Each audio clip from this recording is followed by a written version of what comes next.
Friends जय जगन्नाथ आम आलोचना करुँच डॉक्टर सुरेंद्र कुमार महाराणा ओडिया साहित्य इतिहास एवं एथिरे राधानाथ विषय आलोचना करुँच आम केदार गौरी आलोचना कले चंद्रभागा आलोचना आज आम नंदिकेश्वरी की मध्य आलोचना करवा परवर्ती क्लास आम उषा पार्वती को एकाथरके आलोचना करदे ठीक अच्छे। तो जहाँ भी हो आम नंदिकेश्वरी विषय वस्तु को जी नंदिकेश्वरी जो बहुत सुंदर ये जो काव्यटी नंदिका केशरी गोटे अच्छी आप जानते तो से भाई यहाँ नंदिकेश्वरी नंदिकेश्वरी राधानाथ राय लिखिं आसतु आम देखा कौन कौन नंदिकेश्वर विषय वस्तु देख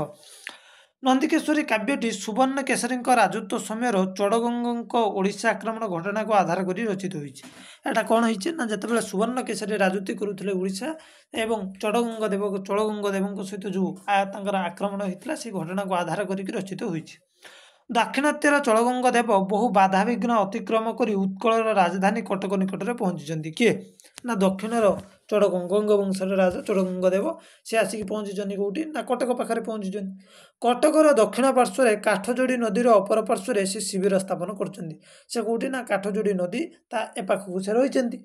निज राज्यर स्वाधीनता रक्षा करने सामर्थ्य हर सुवर्ण केशरी शेष में भक्ति बल निजर आराध्य देवी चंड गड़चंडी गोटे जैत्रमणि पाई किए सुवर्ण केशरी घटनाटी कौन है ना चोड़गंगा देव कौन कर ओडिशा आक्रमण कर आसिक से कौटी पहुंची ना कटकर काठजोड़ी नदीर अपर पार्श्व रही एपाखे सुवर्ण केशरी रही सुवर्ण केशरी कौन कर निज भक्ति बल से गड़चंडी गोटे कौन पे ना जैत्रमणिटे पाई जत्रमणि ठीक अच्छे एवं यही मणिटार विशेषत्व कौन ना यही जो जैत्रमणि हूँ पाखरे थिबा पर्यंत कहीं पराजित करें ना जो जैत्रमणि की जदि सुवर्ण केशरी जेपर्यंत सुवर्ण केशरी पाखरे ये जैत्रमणिटी थी कहीं परास्त करें ना तेणु बहुत चेष्टा सत्वे चोड़गंगा उत्कल राजा को हर न पारी शेष में निज देश को फेरी जावाई मनस्थ करेतु ये मणिटी रही से चाहिना कौन करना सी हर पारि ना निज जगह को फेरिया इच्छा कर संवाद कटक राजप्रसाद रे पहुंची जे हूँ चोड़गंगा देव फेरी जी चोड़गंगा को पति रूपे वरण करने को स्थिर कर नंदिका किए नंदिका नंदिका किए ना राजनंदिनी नंदिका किंतु सी खुशी है कहीं सी चोड़गंगा अवश्य बापा सुवर्ण केशरी सहित चोड़गंगा देव शत्रुता हेल्ले सी भल पाई क्या चोड़गंगा देव को से दिन रात्रि रे एक निर्जन प्रहर रे पिता जैत्रमणि को हस्तगत कर निज बापा पाखे जैत्रमणि को धरी चोड़गंगा शिविर में जाकि पहुंची से जो मणि की धरिकी शत्रु बुझीता मैंने शत्रुर शिविर में जाकि पहुंची किए नंदिका वो सहीटा को प्रदान कर प्रेम नवेदन कर मत तुम बाही जाओ ये बापा मणिटा को तुम रख मत बाहु किंतु विवेकी चोड़गंगा दुर्ग को फेराई देते कहले ना ना मोर गोटे मानवीयता अच्छी तू मणि तो बापू को नहीं दे मु युद्धर न पाइनि किंतु छल मुकारी मारिमिनि एवं नंदिता निजर भूल बुझीपारी पालिंगी भितर थिबा समय पिता निकट को एक पत्र लिखिछि एवं आत्महत्या करिछि सुवर्ण केशरी महानदी गर्भरे अवस्थित पठरे नंदिका मृतदेहर सत्कार करी सेठारे स्मारक रूपे एक समाधि निर्माण करिसेठारे गड़ चंडी मंदिरटीए निर्माण होइछि एही पीठ से दिन ठारू नंदिका और चंडी युक्त नाम नंदिकेश्वरी पीठ नाम नामित होइछि एबे जानि पाइल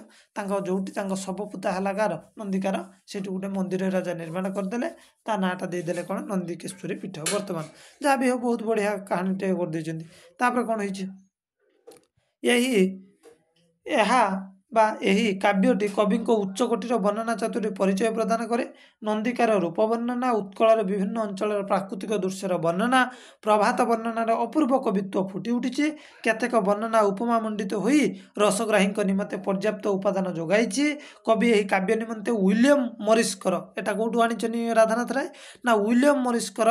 आटलांट रेस एवं ओभेडकर सिलाबिन्स गल्पर विभिन्न अंश को ग्रहण कर जहाँ भी हो आम नंदिका केशरी गल्पटी को जानिले जे किभली भाव में विषयवस्तु एया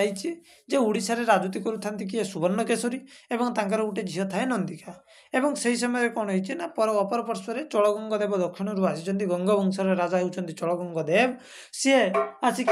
सुवर्णकेशरी आक्रमण कर बार बार आक्रमण कर बारंबार आक्रमण करुँच या परास्त करना कारण ये तांकर जो गड़चंडी ठार पूजा करिकी भक्ति बल गोटे जैत्रमणि पाई से मणि जेपर्यंत राजा पाखे अच्छी कहीं परास्त करें ना एक चलगंग देव जानते सी से निज जगह फेरी जावाई मनस्थ करिंतु यांकरी माने झील कार माने जो आमर रहिले किए सुवर्णकेशरी झील हेले किए नंदिका नंदिका किंतु कौन करना ये खबर जो चलगंग देव फेरवा कथा ये बहुत मन दुख कर कहीं ये भल पाँच शत्रु हेले प्रेम गोटे अद्भुत जिनस के क्या सहित हो जाई पारे यांकर भी होगला जो यांकर सहित प्रेम हो जाइए ये जाके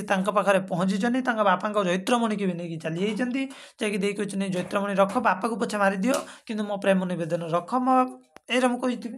तो शेष चलगंग देव जन विवेकी लोक से फेरी देते ना ना ना कदापि नुहे तुम्हें तुम जगह को जाओ तुम बापा को दे दियो एवं एक कथा कहीकि फेरई देती बाटर नंदिका गोटे चिठी लिखी आत्महत्या करेष बापा कौन करना ता ना गोटे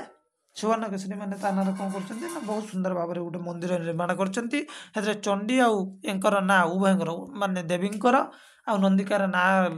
रखिकी नंदिकेश्वरी पीठ कर काव्यटी आम जानले विलियम मॉरिस आंटला ट्रेस और अभिणीकर शिला विनेशकल्पर अंश को ग्रहण कर